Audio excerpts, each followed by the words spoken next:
Aujourd'hui, on est ici pour parler de la stratégie d'habilitation au changement.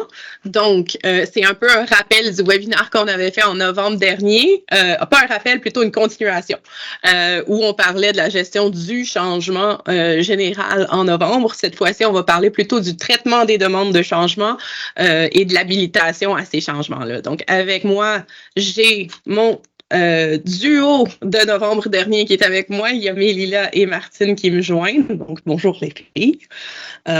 Et si on débute tranquillement avec l'agenda pour aujourd'hui, on va commencer tout de suite. Donc, il y a l'intro. On va parler un petit peu de théorie. On va parler de l'habilitation au changement pour être certain que tout le monde soit au même niveau puis que toute l'audience comprenne exactement les principes. Ensuite, on va aller directement en démonstration. Donc, on a 2 scénarios pour vous aujourd'hui. Mélila va nous montrer le process utile V4 pour une demande de changement. Puis Martine va nous montrer un scénario un petit peu plus custom, plus complexe, qui va venir gérer aussi la priorité des demandes par le biais de l'interface C2. Donc, aujourd'hui, ça va faire le tour. Ensuite, je vous rappelle, comme d'habitude, vous avez accès à l'enregistrement normalement dans la même semaine. Donc, par courriel, par YouTube, par le centre de visionnement de webinaire, vous allez avoir l'enregistrement d'aujourd'hui qui va être disponible prochainement. Vous allez le recevoir par courriel aussi, donc vous n'avez pas à vous inquiéter. Si jamais vous n'avez pas pu venir aujourd'hui ou si jamais vous avez des collègues pour lesquels ça pourrait être intéressant, je vous invite à le partager, ça va nous faire plaisir. Ensuite, vos caméras sont désactivés pour l'événement. Par contre, le chat et la section questions-réponses est disponible. Utilisez-les. Gênez-vous pas à poser des questions pendant l'événement. À la toute fin, je vais revenir et on va faire une section questions-réponses. Ensuite, pendant le webinaire, il y a 2 sondages. Donc, je vous invite à participer quand le sondage prend l'écran. Ça nous aide à nous à savoir un petit peu ce qui se passe au sein de l'audience puis à ajuster certaines parties du webinaire en fonction de vos connaissances puis de vos besoins. Donc, commençons. Aujourd'hui, comme je vous disais tantôt, j'ai la même équipe avec moi que j'ai en novembre. Vous les connaissez, les superstars de C2SM, de C2ITSM, Mélila et Martine. Donc, bonjour et bienvenue. Encore une fois, merci pour votre temps et votre expertise. Donc, on y va tout de suite avec le premier sondage. Donc, vos demandes de changement sont-elles modélisées dans C2 et automatisées? Donc, oui, non, on a un projet en cours ou on y a juste jamais pensé. Le sondage est lancé. Les réponses arrivent tranquillement. On est à peu près un quart de personnes qui ont répondu. Je vous laisse un petit peu plus de temps. Et ça se stabilise autour de environ 50%, 48% non, 19% oui, 27% de projets en cours et un 10% de nous n'y avons jamais pensé. Donc, bienvenue aujourd'hui. On va vous mettre ça en perspective puis ça va vous aider de voir qu'est-ce qui est possible avec l'outil C2. Donc, je voulais juste vous mettre un petit peu la table avec une citation de Winston Churchill qui est très en lien avec le changement, mais je trouve que ça a un lien intéressant. Mieux vaut prendre le changement par la main avant qu'il ne nous prenne par la gorge. Donc, ne pas avoir de stratégie de changement en place peut causer des problèmes. Donc, si on y va tranquillement puis qu'on y va avec le changement et non pas contre le changement, ça va aller mieux. Puis ensuite, mes collègues vont vous en parler un petit peu plus en détail. Donc, merci les filles. Je vous passe la parole et je reviens plus tard pour la suite. Bon webinaire à tous. Bonne journée. Merci Maud. Donc, bonjour tout le monde. Comme Maud nous a dit aujourd'hui, on se revoit pour parler de l'habilitation changement. On a notre experte Martine qui va nous parler de ce processus d'habilitation au changement. Donc, on va échanger une petite discussion avec Martine, avec des questions, réponses et tout. Et on va aborder à un moment donné aussi le processus de gestion de changement qu'on a fait dans un précédent webinaire. Donc, n'hésitez pas à aller le revoir. Maud va nous partager le lien dans un petit moment.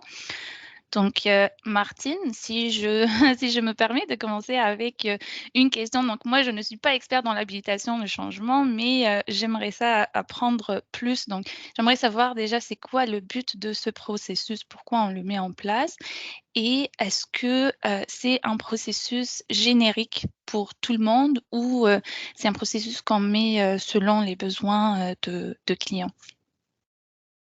En fait, l'habilitation au changement encadre toute demande de changement qui peuvent arriver dans une organisation. Donc, ce n'est pas que des changements technologiques.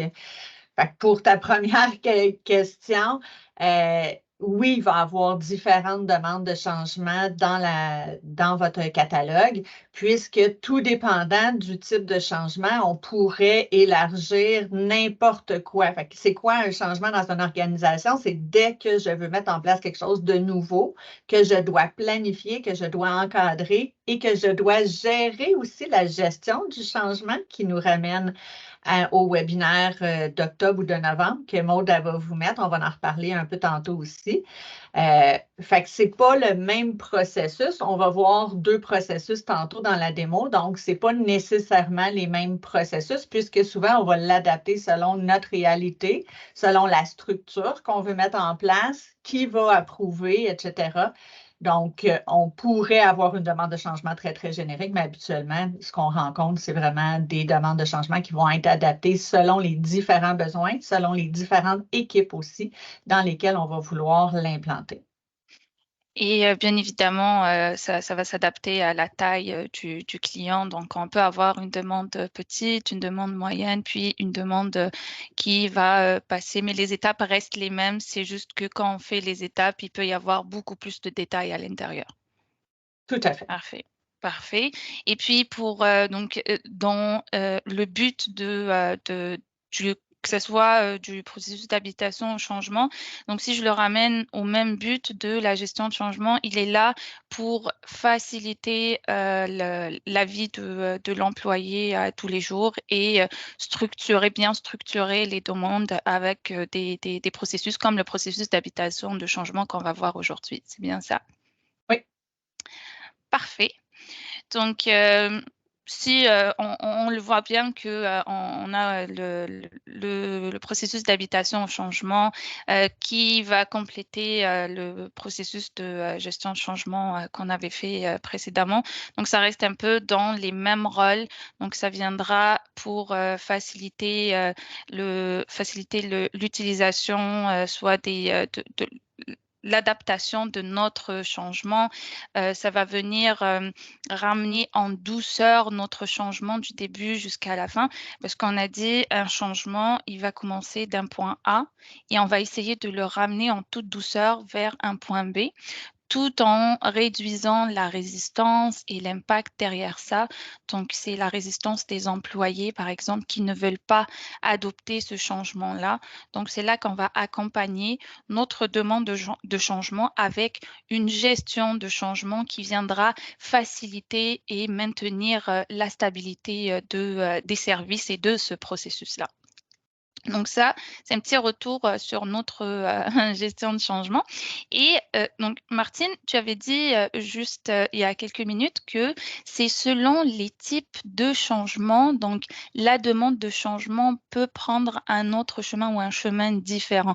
Est-ce que tu pourrais nous parler un peu de ces types de changements? Donc, au niveau des types de changements, on va retrouver selon les normes utiles naturellement, là. Donc, on va retrouver 3 types de changements. Donc, on a le changement standard, normal ou urgent. Donc, un changement standard, c'est quelque chose qui est maîtrisé à l'intérieur de l'organisation. C'est quelque chose qu'on fait de façon récurrente et qu'on sait qu'on doit le faire. Par exemple, des maintenances sur nos serveurs, changer les versions là, aussi de nos serveurs, etc. Donc, c'est quelque chose ce n'est pas un changement majeur, l'impact va être plus minime. Et le changement standard, ça va être vraiment à plus petite échelle. ça se peut que ça touche toute l'organisation quand même, mais l'impact va être à plus petite échelle qu'un changement normal. Donc, le changement normal, lui, c'est un changement qu'on va planifier, qu'on va avoir besoin d'une autorisation du comité de changement qui va avoir été défini dans votre organisation. Et ce comité-là se penche à fréquence X sur toutes les demandes de changement et ils regardent est-ce que c'est le bon moment, ils regardent les coûts, ils vont regarder aussi l'impact à haut niveau. Ce n'est pas eux qui vont venir vraiment analyser l'impact plus technique qu'on va voir dans la démo, là. Mais ils vont quand même voir selon l'année où est-ce qu'on est que c'est le bon moment ou pas pour faire le changement. Donc, le changement normal comparativement au changement standard, c'est que le changement normal, lui, va nécessiter une approbation du comité de changement, tandis que le changement standard, on n'a pas besoin, on enlève, en fait, ceux qui connaissaient ITIL V3, toute demande de changement passait par le CAB, qu'on appelait à l'époque, qui est rendu maintenant le comité de changement. Donc, mais ça rajoutait de la structure. C'était lourd pour une demande de changement plus minime, quelque chose qu'on est habitué de faire, de tout le temps la faire approuver. Donc, dans les nouvelles normes ITIL V4, on a retiré ça, on a rajouté la notion de changement standard et on n'a plus besoin, on sait quoi faire, on sait c'est quoi les impacts, on sait c'est quoi nos moyens de contournement ou notre retour en arrière aussi. Donc, on n'a plus besoin d'avoir le comité qui va venir autoriser, tandis que le changement normal, lui, on va avoir besoin de l'autorisation. Le troisième changement, naturellement, c'est les changements urgents. Vous le savez, quand il se passe une urgence, on n'a pas le temps de réunir des gens pour dire on le fait-tu, on le fait-tu pas. Il faut faire le traitement immédiatement.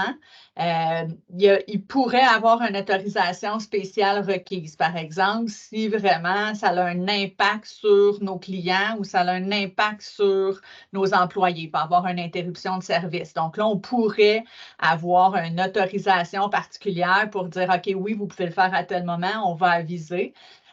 Parce que naturellement, la communication, Lila l'a dit tantôt, la communication dans n'importe quel type de changement, la communication, elle est super importante puisque dès que ça a un impact sur nos utilisateurs, nos employés ou nos clients, il faut absolument communiquer. Donc, c'est une situation critique qui ne peut pas attendre. Donc, tout dépendant de la criticité de la situation, on pourrait décider de faire un changement urgent le soir même, puis pour qu'on résout l'incident le lendemain. On va le voir. Dans le fond, ça nous ramène aussi à la prochaine. Donc, quand on avait parlé des processus, des incidents et des problèmes, on avait aussi introduit une notion de demande de changement. Donc, si on regarde une demande d'incident, l'incident va générer un problème et la résolution du problème pourrait générer une demande de changement qui, selon la situation, on a quand même un incident à la base, qui, selon la situation, pourrait demander un changement urgent. Donc, on pourrait déclencher automatiquement une demande de changement qui serait de type urgente. Notre processus ne sera pas le même. Ou, si on peut le planifier, va ramener souvent à ce moment-là dans un changement standard. Donc, souvent, on parle de patch, d'application, de mise à jour, etc., dans des situations comme ça. Donc, ça va ramener beaucoup plus à un changement standard selon l'urgence de notre incident. Fait que c'est deux chemins différents, mais c'est la même source, c'est l'incident qui a créé un biais de problème, qui va générer une demande de changement, mais notre demande de changement pourrait avoir deux types différents selon l'urgence de la situation. Mais est-ce que, moi j'ai une question qui m'emmène comme ça, est-ce que c'est toutes les demandes de changement qui vont commencer avec des incidents où on peut décider que on a besoin de quelque chose, est-ce que on peut aller faire une demande de changement et après ça va être catégorisé selon le type de changement comme tu nous as dit et ça va être traité ou on a quand même besoin de passer par des incidents. Donc je veux savoir la porte d'entrée de la demande de changement, si elle peut être différente à chaque fois. La porte d'entrée, effectivement, peut être différente à chaque fois. l'exemple de l'incident, c'est quelque chose qu'on rencontre régulièrement. Lorsqu'on parle de maintenance sur des serveurs ou sur nos équipements, ça ne rentrera pas nécessairement par un incident. En fait, le but de faire des maintenances, ce n'est pas d'arriver en incident, donc on essaie de réduire les incidents en faisant de la maintenance préventive. Fait qu'à ce moment-là, ta porte d'entrée ne sera pas la même parce que tu vas juste créer toi-même ta demande de changement pour rehausser, par exemple, ton serveur ou peu importe, ton équipement, avant d'arriver en situation critique, parce que c'est sûr que n'importe quelle organisation ne veut pas toujours vivre en urgence. On essaye de prévenir, on essaye de bien planifier les changements. Donc, on va essayer d'être proactif et de déclencher la demande de changement avant d'arriver en incident. Fait que il y a plusieurs portes qui peuvent arriver au niveau des demandes de changement. C'est sûr que si on parle de demandes de changement beaucoup plus dans le cadre ITIL, on encadre beaucoup plus tout ce qui est technologie de l'information. Mais tes demandes de changement, c'est n'importe quel changement organisationnel qui peut générer une demande de changement et qui peut être structuré dans ces deux pour vous aider à les mettre en place. OK, parfait. Donc là, tu nous as expliqué un petit peu comment un incident peut arriver à une demande de changement. Et est-ce qu'on a un processus de suite une fois on est arrivé à la demande de changement, on va avoir peut-être un processus qu'on doit suivre avec des étapes de comment créer la requête de changement et après le type, etc. Selon les normes ITIL, il y a un processus qui est défini, qui est pas très complexe. On va vous montrer des processus dans les démos qui sont un peu plus complexes, un peu plus évolués, en fait. Donc, les normes ITIL, vous le savez, on en parle depuis le début, c'est un cadre qui vous permet c'est une base qui vous permet de vous fier pour améliorer vos processus internes. Donc, selon les normes ITIL V4, le processus va être vraiment ce qu'on voit ici à l'écran. Donc, selon le type de changement, ça va prendre un chemin différent au niveau de notre processus. Fait qu'une demande de changement standard et urgente on le voit, là, c'est les deux premières lignes en haut, vont faire le même chemin, tandis qu'une demande de changement normale, elle, va faire un chemin différent puisque ça va prendre une approbation et si l'approbation, elle est rejetée, donc si finalement elle n'est pas approuvée, mais on va fermer tout simplement la demande puis on va attendre qu'on puisse la refaire ou tout simplement elle va être abandonnée. Tandis que si ton approbation, elle est acceptée, là, tu reviens au même chemin que les autres types de demandes. On va le voir comment ça s'articule vraiment dans ces deux, tantôt au niveau des démos. Là, on vous présente la théorie. Après ça, on va vous montrer concrètement ce qu'on a travaillé avec d'autres clients. Naturellement, selon l'ampleur de la demande de changement, ça se peut qu'on arrive aussi au niveau suite à l'approbation, ça se peut qu'on arrive aussi à avoir besoin de mettre en place la gestion du changement. Donc, Mélila disait qu'elle n'était pas spécialiste en habilitation du changement, mais je lui passe la parole parce qu'elle est spécialiste en gestion du changement. Donc, juste faire un retour peut-être sur le webinaire qu'on avait fait là-dessus. Juste rappeler, Mélila, peut-être les grandes lignes au niveau de la gestion du changement, lorsqu'on a un changement majeur qui touche notre organisation ou qui a un impact sur nos employés, c'est quoi les grandes lignes? Là, juste un petit rappel de ce qui est important de ne pas oublier. Oui, donc bien évidemment, si on veut combiner la demande de changement que Martine nous a présentée avec son processus à la gestion de changement, donc c'est, comme je l'ai dit tout à l'heure, la gestion de changement, c'est le processus qui va venir pour faciliter notre habilitation de changement et qui va venir accompagner toutes les parties prenantes dans le changement. Donc si on voit bien le cycle de vie d'un changement qui commence par une idée. Donc, on avait dit que cette idée qui va être proposée, qui va être analysée, donc là, on parle un peu de l'analyse des impacts et tout, donc elle va être proposée ou ça peut être le comité d'approbation des changements qui va venir approuver ou refuser le changement. Donc ensuite, dans la troisième étape, si le changement a été accepté, donc c'est là que le changement va commencer. C'est là que la gestion du changement va commencer. Donc on parle bien de faire l'analyse des parties prenantes, faire la communication, la planification, le calendrier de changement qui est très important dans l'habilitation de changement. Et ensuite, on va suivre notre changement. Donc, on est en train de le ramener du début jusqu'à la fin en douceur. Donc, tout ça, c'est le processus de la gestion de changement qui va nous assurer cette transition-là qu'au début, on n'avait rien. Et après, on a mis en place, on a demandé un changement qui a été accepté, qui a été mis en place. Et on a bien sûr le côté communication à voir. Et si on a bien respecté les étapes, on a bien respecté notre processus, ben, on va arriver à un changement qui est réussi. Et après, on pourra toujours faire de l'amélioration, on pourra toujours avoir d'autres changements en lien avec ça, dont l'amélioration des processus généraux de l'entreprise, par exemple. Donc ça, c'était un petit retour sur la gestion de changement. Suite à ça, donc, j'ai essayé de combiner les deux afin qu'on comprenne qu'on commence avec l'habilitation de changement et après ça, on arrive avec une gestion de changement. Mais si je reviens sur l'habilitation de changement, est-ce qu'on a des requis? Martine, ma question s'adresse à toi. Si on a comme un résumé on veut faire une demande de changement, qu'est-ce qu'on a besoin de faire avant et après approbation, c'est-à-dire avant de compléter la demande et après que la demande a été approuvée. Donc, j'imagine que tu vas nous parler un petit peu de ça.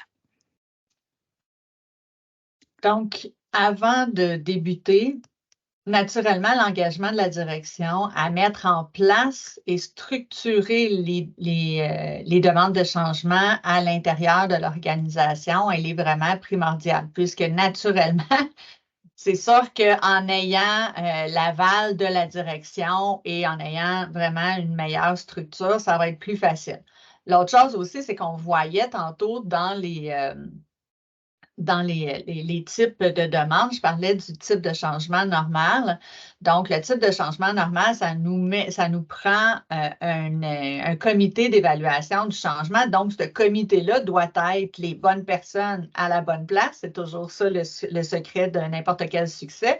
Mais il faut aussi qu'il soit comme nommé et libéré une partie pour être capable de faire ce rôle-là. Donc, c'est pour ça que l'engagement de la direction, elle est super importante. L'analyse des besoins et des processus actuels est aussi super important puisqu'on doit bien connaître notre besoin, mais on doit aussi regarder si on a un besoin, mais qu'est-ce qu'on a présentement? Parce que la demande du changement ou de changement va venir s'imbriquer dans notre quotidien. Donc, si on a déjà des processus actuels puis qu'on veut mettre en place quelque chose de nouveau, bien, il faut que ça vienne s'imbriquer dans ce que vous faites déjà pour pas que, qu'on évite de travailler en double, mais pour pas qu'il y ait de conflit non plus. Donc, il faut que ça soit annoncé, il faut que tout le monde soit conscient qu'on met en place quelque chose. Et s'il y avait une équipe qui était habituée à sa façon, mais ça se peut que ça change. Donc là, on tombe aussi dans la gestion du changement que Mélila parlait. L'analyse d'impact et de risque préliminaire, donc avant de faire une demande, c'est quoi l'impact de cette demande-là et les risques de mettre en place aussi ce changement-là et naturellement les outils et technologies appropriés. Donc, est-ce que j'ai présentement la structure, est-ce que j'ai les outils qui vont me permettre de mettre en place, par exemple, un nouveau produit. Donc, je veux acquérir un nouveau logiciel, je veux acquérir ces deux. Je vous donne un exemple. Est-ce que j'ai présentement les outils et la structure, donc les serveurs, etc., pour mettre en place le nouvel outil? Donc, ça, c'est les requis avant de débuter. Après l'approbation, donc, une fois qu'on a approuvé la demande de changement, qui est super important, c'est bien planifier la mise en œuvre du changement selon le calendrier. Donc, naturellement, on a plusieurs changements dans notre organisation. Il est important de se doter d'un calendrier de suivi des changements. Par exemple, j'ai besoin de mettre à jour une application sur mon serveur, mais dans la même journée, bien, on a prévu une maintenance sur le même serveur. Si je ne le planifie pas et que c'est deux équipes séparées, bien là, il y a un conflit. Le serveur n'est pas disponible au moment où je veux faire ma mise à jour. Donc, c'est pour ça que c'est important de bien planifier les calendriers de changement. L'autre chose aussi qu'on va éviter pour une meilleure gestion du changement, on va éviter l'impact. Parce qu'on parle d'impact et de résistance, mais si j'ai plusieurs changements qui touchent la même équipe, des fois, c'est important de leur donner une petite pause. Donc, de leur donner le temps d'acquérir, de se sentir plus à l'aise avec le nouveau changement qu'on vient de mettre en place avant de leur en imposer un autre. Ça aussi, le calendrier de changement va nous permettre d'évaluer tout ça et de le planifier correctement dans le temps. Ça se peut que ça soit approuvé, mais qu'on le fasse juste dans 4 mois. Ça se peut, ça, parce que présentement, on a d'autres changements à faire qui sont plus prioritaires. On vient déjà de faire un changement dans cette équipe-là, on va leur laisser du temps. Donc, le calendrier de changement il est super important dans la gestion des changements. Au niveau du processus du changement, oui, excuse-moi. Non, je voulais juste compléter, mais je vais te laisser finir. Au niveau du processus de gestion du changement, ce qui va être important, c'est de planifier la formation, s'assurer qu'on a de la documentation aussi, parce que la formation, c'est une chose, mais il y a des gens qui ont besoin, tu sais, il y a différentes façons d'apprendre. Donc, on va former nos gens, on va évaluer l'impact et la résistance aussi dans nos équipes, et la communication. La communication, même si l'impact n'est pas grand, la communication, elle est tout le temps là et elle est primordiale. Je dois informer mes gens qu'il va y avoir un changement.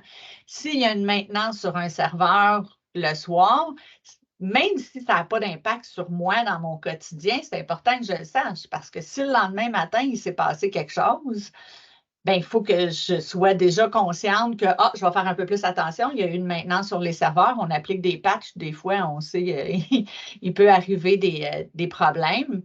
Donc, la communication, peu importe qu'on soit dans un gros changement ou pas, la communication, elle est toujours primordiale. Donc, peu importe le type de changement, peu importe l'impact et la grosseur du changement, il doit tout le temps y avoir une communication. L'analyse de la mise en production, donc c'est ce que je disais tantôt avec les calendriers. Est-ce qu'il y a d'autres changements en parallèle et est-ce que s'il y a d'autres changements en parallèle, est-ce qu'il pourrait avoir un impact l'un sur l'autre? Donc, s'il peut avoir un impact l'un sur l'autre, ce n'est pas le temps de le faire. On va attendre, puis on va le décaler un des deux. L'autre chose aussi, c'est comme je vous disais, il y a aussi des prérequis techniques peut-être sur une mise à jour. Donc, on va demander un changement, on va demander un rehaussement du serveur avant de pouvoir faire la mise à jour du nouvel outil qu'on veut faire. Donc, ça aussi, c'est important de bien l'évaluer. Et d'avoir tout le temps un processus de retour en arrière, surtout en situation de demande de changement urgente. En urgence, on prend des décisions rapides. Des fois, on n'analyse pas tout dans les moindres détails l'impact parce qu'il faut faire un changement rapidement. Mais c'est quoi mon plan de retour en arrière? Est-ce que j'ai la possibilité de retourner en arrière si jamais c'est encore pire? Fait que ça, c'est super important aussi. Je vous disais, la communication, c'est dans tous les types de changements. Le processus de retour en arrière, surtout dans les types de changements en urgence, vérifier c'est quoi notre processus de retour en arrière. Est-ce qu'il y en a un? S'il n'y en a pas, est-ce qu'on est prêt à prendre le risque? Et s'il n'y en a pas, c'est quoi, si jamais il y a un problème, c'est quoi notre plan B? Fait que ça aussi, c'est super important. Parfait. Donc, merci Martine. Moi, en tout cas, j'ai très bien compris le processus. Je pense que je suis aussi rendue experte dans l'habilitation au changement. Ça ressemble un petit peu au processus de la gestion de changement. Donc, en résumé, nos chers clients, il faudrait en tout cas suivre les conseils de Martine. Donc, il faut bien planifier notre changement, le calendrier de changement. Il faut bien faire la formation, l'accompagnement du personnel. Il faut il faut faire une bonne communication. Et ensuite de ça, il faut avoir un processus de retour en arrière, que si jamais il ne sera pas en place, qu'est-ce qu'on fait? Donc c'est parfait. Merci Martine. Donc, ma prochaine question ne s'adresse pas à toi, mais elle s'adresse à nos chers clients. Donc, j'aimerais vous demander comment vous définissez les besoins de changement au sein de votre organisation actuellement. Est-ce que vous complétez des demandes de changement? Est-ce que vous gérez ça avec un processus à l'interne ou actuellement, il n'y a pas de processus en place pour gérer les changements? Donc là, vous allez voir la petite boîte qui s'affiche et vous allez pouvoir répondre à ce petit sondage. Donc, on aura les résultats dans quelques secondes. Donc, on voit bien si sur la première, donc ceux qui complètent une demande de changement, on est à 28% environ. Donc, ça baisse encore. On est à 26%. Donc, le sondage n'était pas encore fini.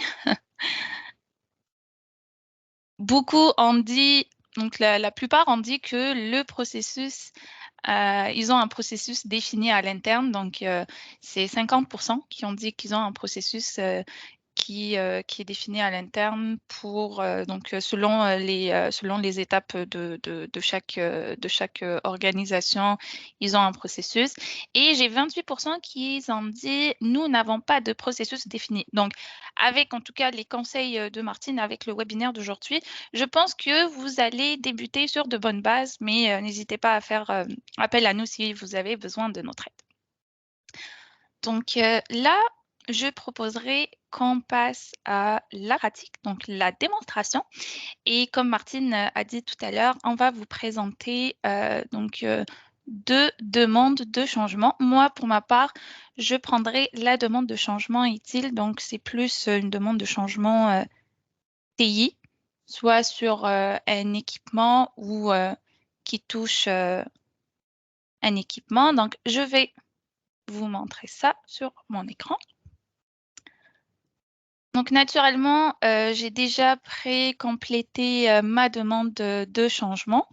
Je ne vais pas passer par les étapes initiales parce que c'est vraiment, comme on a dit, une demande de changement peut être initiée par de différentes portes d'entrée. Ça peut être par un portail d'employés. Donc, c'est une demande qui va être publique dans l'organisation. Donc, ça peut être un employé qui va venir au portail de l'employé et qui va initier une demande de changement. Comme ça peut être une demande qui va être à l'interne, c'est-à-dire du côté des ressources dans ces deux, où la demande est privée, donc on va l'initier à partir de l'application. Donc pour cette partie-là, pour initier et compléter la demande de changement, comme je vous ai dit, moi, elle est déjà complétée, mais n'hésitez pas à aller voir nos précédents webinaires pour voir comment compléter une demande et voir à quoi ressemble notre portail client. Si vous avez besoin aussi de faire un catalogue de requêtes au portail. Donc, on a notre webinaire précédent sur ça aussi. Donc, moi, je vais commencer à l'étape où la demande a été complétée, que ça soit au portail ou par une des portes d'entrée qu'on avait dit. Donc, c'est une demande de changement TI. Je vais essayer de vous expliquer un petit peu ce qui se passe ici. Donc, on a par exemple un changement sur un serveur. Donc, il peut y avoir d'autres changements. Donc, moi, je suis allée avec un exemple comme ça. J'ai précisé l'équipement sur lequel je dois faire mon changement. Donc, Martine nous a parlé de quelques étapes à faire avant de faire cette demande de changement. Donc, on aura besoin de justifier pour le comité d'approbation pourquoi on veut faire ce changement-là. Donc, une justification, il faut vraiment donc l'accompagner avec une documentation et expliquer pourquoi. Moi, j'ai juste pris juste un petit exemple comme ça, juste pour vous montrer. Et il faut avoir aussi un plan d'implémentation. Comment je compte mettre en place ce changement-là? Donc, par exemple, dans le cas d'un serveur, moi, j'ai pris mon exemple, je veux migrer des données d'un serveur à un autre et ma justification était que je n'ai pas d'espace, je n'ai pas assez d'espace. Donc, ça, je l'ai considéré, moi, comme un changement de type normal. Donc, comme Martine a dit, un changement de type normal, il a besoin d'une approbation du comité des changements. Donc, après avoir donné ma justification, je donne mon plan d'implémentation, comment je vais mettre ça en place. Et je donne mon analyse d'impact et des risques sur ce changement-là. Donc, il faudrait que je sache c'est quoi les impacts derrière ça et que je documente tout dans la demande de changement afin que le comité ou c'est le groupe de personnes qui viendront après pour faire une autre analyse que je vais vous montrer par la suite.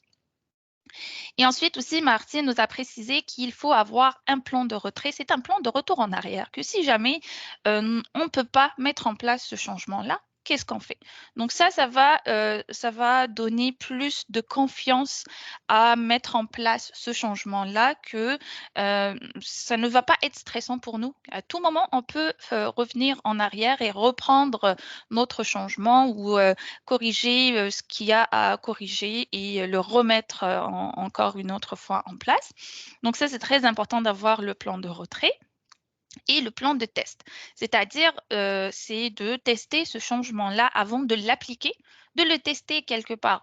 Ça peut être, par exemple, dans mon cas, moi, ça peut être dans un serveur de pré-production où le plan de test n'a pas d'impact. Donc, il ne va pas impacter mes données que j'ai dans mon serveur car je suis en train de faire un test non réel, juste pour voir si le processus fonctionne bien, si les étapes se font bien. Donc, si mon plan, je vais essayer d'appliquer dans les tests mon plan d'implémentation afin d'arriver à mon résultat. Si le changement a été fait, donc le test est réussi, à ce moment-là, on va pouvoir passer à la réalité, c'est-à-dire à mettre en place le vrai changement. Donc, pour ça, bien sûr, il faudrait avoir une date planifiée. Dans le cas où nous, on est dans un changement, je vais juste monter un petit peu en haut. Donc, on a sélectionné le changement normal.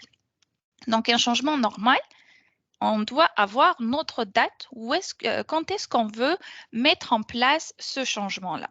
Bien évidemment, c'est la date réelle du changement réel, on ne parle pas du test. Mais dans le test, on peut avoir une date, on va dire par exemple 3 jours avant de faire le changement réellement, on va le tester. Mais notre date qui est importante, qui va être affichée au calendrier, donc c'est la date du début de notre changement et la date de fin de notre changement. Donc ça, quand je veux faire un changement, il faudrait que je planifie quand est-ce que je vais le faire dans le calendrier de changement. Donc ça aussi, c'est une information très importante du côté du comité du changement qui vont vérifier dans le calendrier s'il y a d'autres changements qui ont été initiés par d'autres équipes et essayer d'adapter le tout. Donc, ça, c'est ma date de début et ma date de fin. Ensuite de ça, je vais vous montrer le processus. Donc, dans mon flux de travail, donc mon workflow, il va selon le type de changement que moi j'ai mis. Donc, on était dans le changement normal. Il va aller d'un côté ou d'un autre, selon des conditions. Donc, les conditions ici, c'est mes types. Là, je ne suis pas dans un type standard. C'est pour ça que mon flux de travail, il est faux. C'est-à-dire ma condition, elle n'est pas vérifiée. Ce n'est pas un standard. Donc, il est parti du côté faux. Et à ce moment-là, il a testé encore une autre fois. Est-ce que c'est un changement normal? Oui, on est dans un changement normal. Donc, c'est là qui va m'emmener vers le processus du changement normal. C'est ça qui va faire que, selon le type de changement que je vais avoir dans la demande, mon processus, il va suivre un chemin. Donc, soit le premier, le deuxième ou le troisième. Et ces 3 chemins-là, c'est les 3 types de changements. Donc, le premier qui est le standard. Donc là, on voit bien qu'on a la planification du changement par l'équipe. Le standard, on avait dit, on n'a pas besoin d'approbation. Donc, après ça, on a la mise en place. Il faut juste le planifier et après le mettre en place et mettre à jour ce qu'on a à mettre à jour avec les mises à jour suite à notre changement. Ensuite, donc là, dans notre cas, on est dans un changement normal. Donc, on a l'analyse des impacts. Et après ça, on a l'approbation de notre comité des changements. Et si l'approbation est passée, donc soit on va mettre en place le changement. Si elle est refusée, on ne met pas en place ce changement-là. Maintenant, je voulais vous montrer un peu dans l'analyse des impacts, qu'est-ce qui va être fait. Donc, après que la première analyse a été faite par le demandeur du changement, donc la personne ou le groupe ou l'équipe qui veulent mettre en place le changement, il y a l'autre équipe qui va recevoir ce changement-là. Il y aura l'autre analyse d'impact qui va être faite. Par exemple, donc, il y a donc j'ai 3 blocs. Donc, j'ai l'évaluation de la probabilité. Donc, ici, je pourrais regarder en fonction de la matrice ou du tableau de probabilité que j'ai. Je pourrais voir en fonction des informations que j'ai dans la demande de changement, du plan, de l'impact et des risques et tout, je pourrais donner une cote entre 1 et 5. Donc là, je pourrais suivre mon tableau de probabilité pour dire est-ce que c'est mineur, c'est modéré, c'est majeur. Donc là, je pourrais faire ma cote. Ensuite, j'ai la deuxième analyse d'impact. Donc, c'est pareil, donc c'est mon tableau qui va m'aider à de 1 à 5 à classifier est-ce que c'est mineur, est-ce que ça affecte, est-ce que c'est un problème critique, est-ce que ça affecte d'autres serveurs, par exemple, dans mon cas. Donc là, je vais donner une cote sur l'évaluation de l'impact. Après avoir évalué l'impact, je pourrais donner ma cote. J'ai donc la troisième section, c'est l'évaluation des risques. Donc, j'ai aussi ma matrice qui va m'aider à faire mon évaluation, à dire si, par exemple, si c'est improbable que ça arrive avec, ça n'a pas vraiment d'importance, donc je suis dans un bas risque. Donc, à ce moment-là, je pourrais dire le risque est bas. Et comme dans ce champ-là, par exemple, dans cette information-là, je pourrais l'avoir aussi comme des numéros de 1 à 5. Donc, je ne suis pas obligée d'aller avec bas, moyen, élevé et extrême. Donc, ça va m'aider si jamais je le fais comme une cote de 1 à 5. Je pourrais faire la moyenne des cotes que j'ai. Donc, des trois nuits de cotes que j'ai mis, je pourrais sortir une moyenne. Et à ce moment-là, par exemple, si je vois que l'impact est grand et les risques aussi sont grands, donc là, je donnerai par exemple une cote de 1, je dis juste ça comme un exemple. Et après, si j'ai une moyenne de 2, des trois sections, donc des 3 analyses que j'ai fait, je pourrais sortir avec une moyenne de 2. Et à ce moment-là, je pourrais demander une autre approbation. Pourquoi? Parce que je peux voir que le risque est quand même élevé et à ce moment-là, on peut aller chercher la deuxième approbation d'une autre équipe qui pourra refaire une autre analyse et passer accepter ou refuser. Donc, on n'est pas tout le temps à mettre une seule approbation dans un changement normal. On peut aller chercher une deuxième approbation. Donc, ça, c'est l'analyse des risques qu'une fois que c'est fait, donc je vais revenir à mon workflow, une fois que c'est fait, cette étape va être fermée. Donc, ma tâche va être fermée et je pourrai suivre par la suite qu'est-ce qui va se passer dans mon changement. Donc, c'est des étapes prédéfinies qui sont toujours là selon le type de mon changement. Arriver à l'approbation du changement. Donc, suite à l'analyse, le comité d'approbation va revoir le tout et va approuver ou refuser le changement. Donc, à ce moment-là, je vais juste aller approuver, par exemple, pour ce changement-là.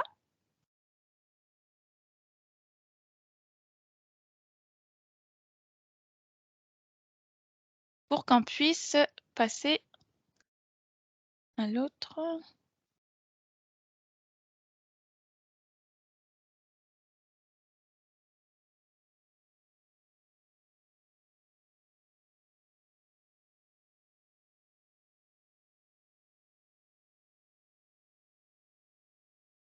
Ah, je n'étais pas la personne désignée pour approuver, donc mais c'est pas grave, juste pour vous montrer que ici, selon la réponse de du comité d'approbation. Donc, dans ce cas-là, moi, je ne fais pas partie du comité d'approbation. Donc, c'est lui qui va approuver ou refuser et non pas, dans mon cas, par exemple, n'importe quelle personne ou ressource qui viendra, elle ne pourra pas approuver le changement. Donc, le changement doit être approuvé vraiment par le comité ou le groupe d'approbation. Et ensuite de ça, arriver à le changement, s'il est approuvé, ben là, on va commencer un peu notre gestion de changement. Donc, planifier le changement, l'afficher dans le calendrier du changement et mettre en place le changement. Et ensuite de ça, aller chercher des mises à jour si jamais, donc pour mettre à jour mon nouveau serveur, mon ancien serveur, etc. Et bien sûr, si c'est faux, donc le changement ne passera pas, donc la demande va être refusée. Et là, le demandeur pourra recevoir la communication comme si la demande a été refusée. Donc ça, c'est dans le cas d'un changement normal. Je vais vous le montrer avec une vue de calendrier pour vous montrer comment on peut suivre notre changement. Donc là, je le vois bien que c'est la date que j'ai mis moi dans mon changement, donc la date de début et la date de fin de changement. Donc je pourrais avoir les informations et je pourrais voir si j'ai d'autres changements planifiés en même temps. Donc c'est ça que un peu qu'on fait dans l'analyse, voir il faudrait avoir un changement à la fois parce que beaucoup de changements à la fois, ça peut créer des mélanges, des confusions et tout.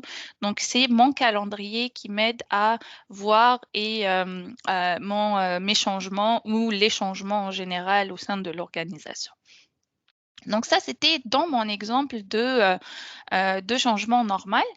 J'avais aussi un autre exemple, juste montrer rapidement sur le changement urgent. Donc le changement urgent, c'est la même chose, sauf qu'il ne passe pas par l'approbation. Donc il va passer les 2 premières conditions qui étaient de standard et normal et il va arriver directement au type du changement urgent où il va y avoir la même analyse d'impact rapidement et la planification du changement. Mais le changement urgent peut arriver après. Donc, le changement urgent, il peut être mis en place rapidement. Par exemple, on a une mise à jour de sécurité qu'on doit mettre en place très rapidement. On n'a pas le temps pour aller créer la demande de changement, faire l'analyse et tout. Il peut y avoir une analyse rapide qui va être faite, mais on doit mettre en place le changement. Donc, le changement urgent peut être mis en place. Juste de vérifier, bien sûr, le calendrier de changement, voir si je n'ai pas un changement qui va impacter mon changement. Donc, je pourrais mettre en place mon changement et ensuite de ça, revenir pour compléter ma demande de changement et la documenter juste pour la rentrer dans le système. Donc ça résume un peu les 3 étapes les 3 types de changements dans ma demande de changement utile. Et après ça, je laisserai la parole à Martine pour nous présenter une autre demande de changement à haut niveau. Mélila pour la présentation. Donc, je vais vous montrer, comme Mélila l'a introduit, une autre demande de changement. Donc, une demande de changement non standard ou toute autre demande de changement. Vous voyez mon écran, oui. Donc, cette demande-là, par exemple, ce que moi, j'ai fait comme exemple, c'est que je voudrais partir un projet pilote pour l'utilisation de Copilot dans les outils Microsoft. Donc, Copilot qui est l'intelligence artificielle dans les outils Microsoft. Et pour mon équipe de service à la clientèle ou mon équipe d'analyse d'affaires, je voudrais partir un projet pilote pour voir si ça serait efficace, quel gain qu'on pourrait avoir, etc. Donc, c'est un exemple. Donc, quand moi, je vais compléter ma demande pourrait être complétée à partir du portail si je l'ouvre à mon portail pour mes employés ou pour certains employés selon les catalogues. Et la personne va venir compléter ces informations. Donc, pourquoi je veux partir ça? Ça va être quoi les gains? C'est quoi les opportunités? Qu'est-ce qu'on on va améliorer avec, par exemple, cet outil-là? Donc, j'ai plusieurs champs que vous voyez que je vais pouvoir venir compléter, puis je vais justifier et donner mon argumentaire par rapport à ma demande de changement que je veux mettre en place. Donc, une fois que tout est complété, je vais vous le passer rapidement, là. Donc, on va aller voir le flux de travail qui est, excusez-moi, en bas. Donc, une fois que ça a été fait, ce que j'ai fait, bien, excusez, c'est une grosse demande, là. Bon, donc, dans mon flux de travail, selon mon secteur, fait que par exemple, moi, pour C2, l'approbateur pourrait être mon vice-président. Donc, lui, vu que je suis dans le secteur C2 dans le ShareWeb, il recevrait la tâche d'approbation.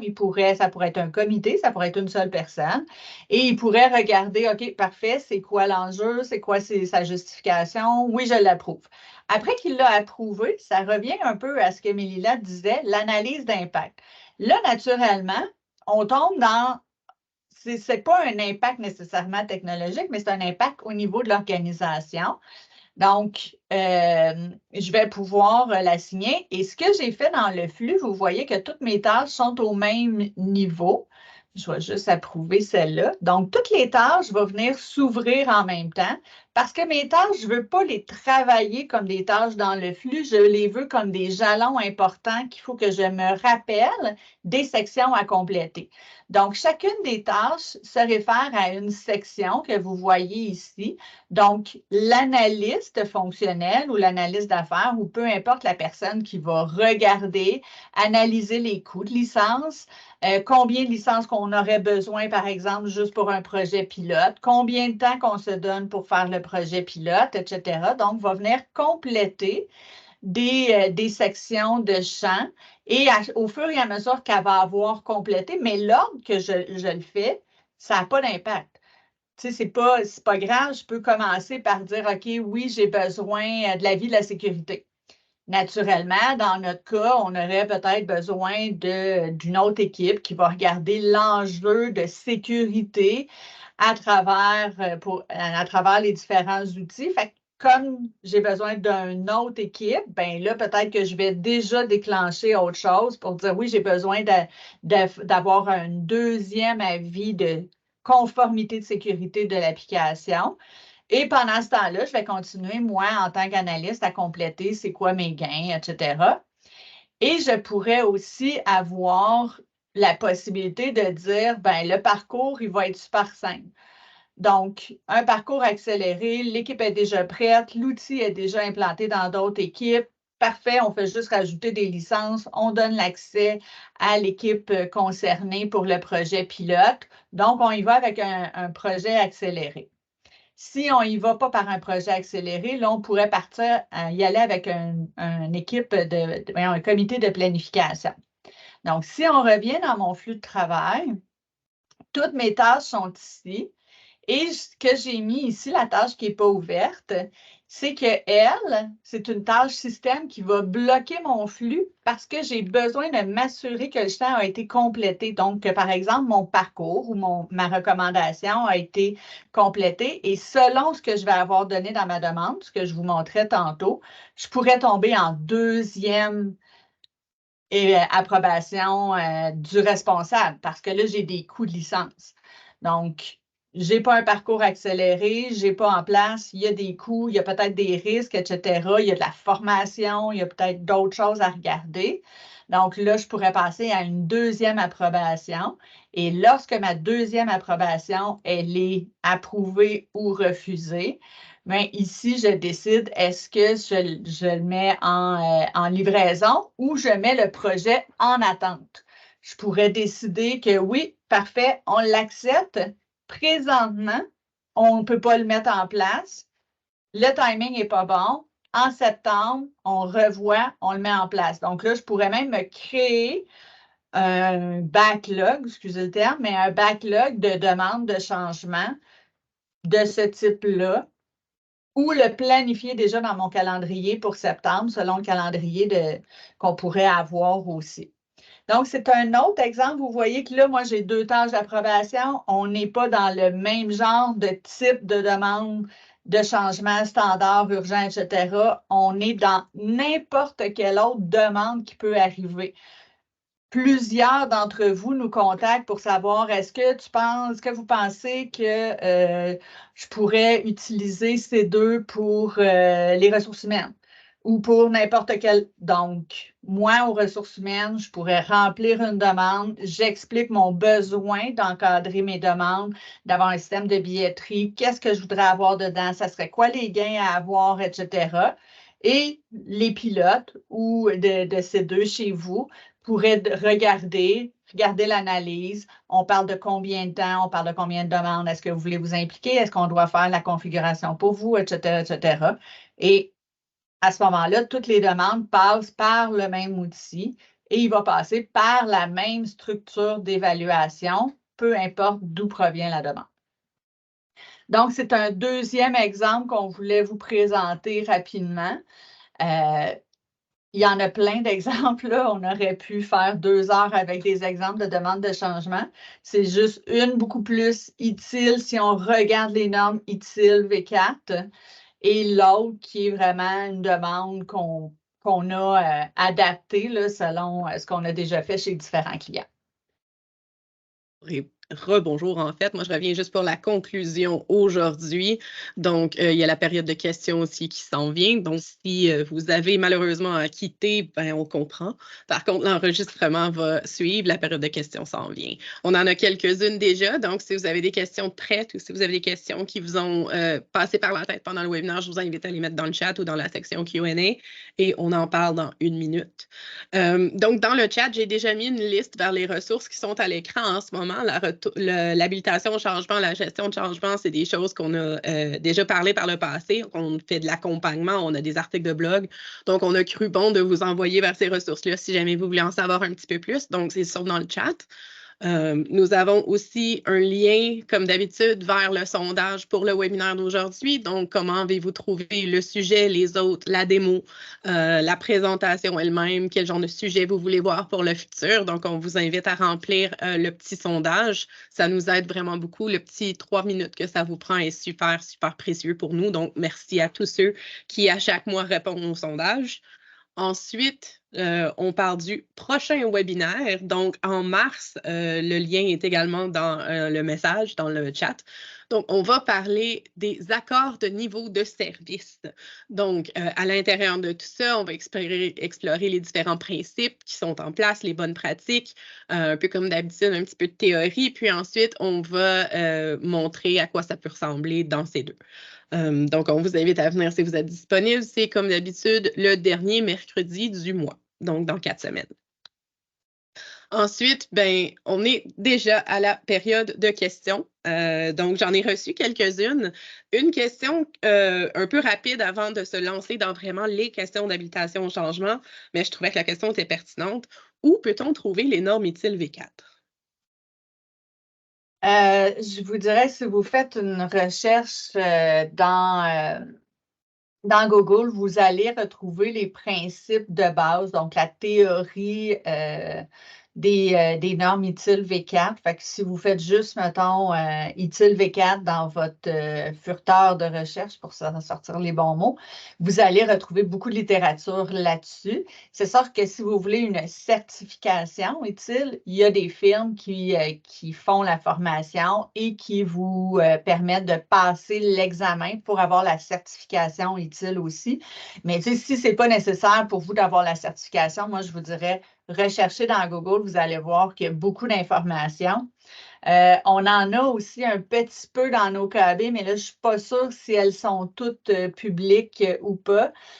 Vous pouvez regarder, je pense qu'on a certains exemples aussi là, dans nos KB qui peuvent vous aider.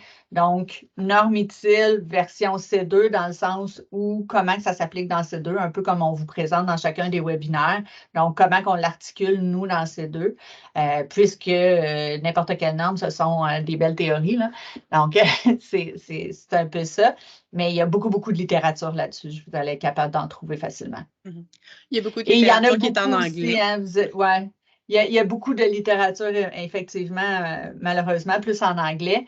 Il y a beaucoup de principes utiles, mais concentrez-vous sur incidents, problèmes, l'habilitation des changements, les projets, etc., les services aussi pour définir votre catalogue qu'on a vu dans le webinaire précédemment, parce que c'est facile de s'y perdre dans toutes les grandes théories, là.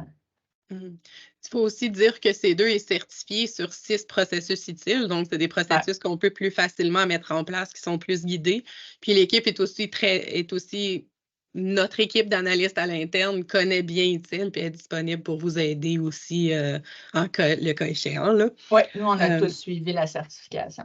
C'est ça. Donc, ça vous sauve des sous aussi un petit peu, d'avoir les experts à qui poser les bonnes questions. C'est pas des certifications qui sont données non plus, là, sont assez coûteuses en général. Parfait, donc merci pour la réponse. La prochaine question, est-ce que plusieurs personnes peuvent collaborer ensemble pour formuler la demande initiale? Oui, tout à fait. Tout à fait. Une équipe pourrait, mettons, moi, si je reprends mon exemple de copilot, je pourrais regarder avec Maude, regarder avec les ventes, etc. Puis on pourrait se regrouper pour dire, OK, bien, on a collectivement la même demande de changement et on va la faire.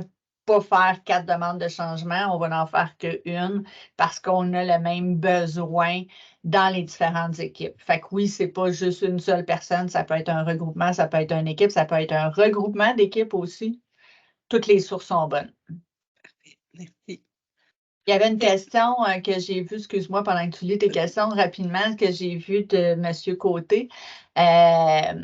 L'analyse d'impact, elle n'est pas faite par le comité d'évaluation ou le comité de changement. L'analyse d'impact va être faite par un analyste habituellement là, ou par quelqu'un qui est plus technique, qui va être capable de faire l'analyse d'impact. Lorsque logiquement, il y a une première analyse d'impact qui va être faite avant une approbation.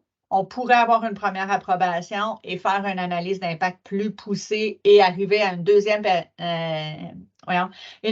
tâche d'approbation, comme Mélila le montrait, selon l'impact, selon la criticité, selon plein de critères.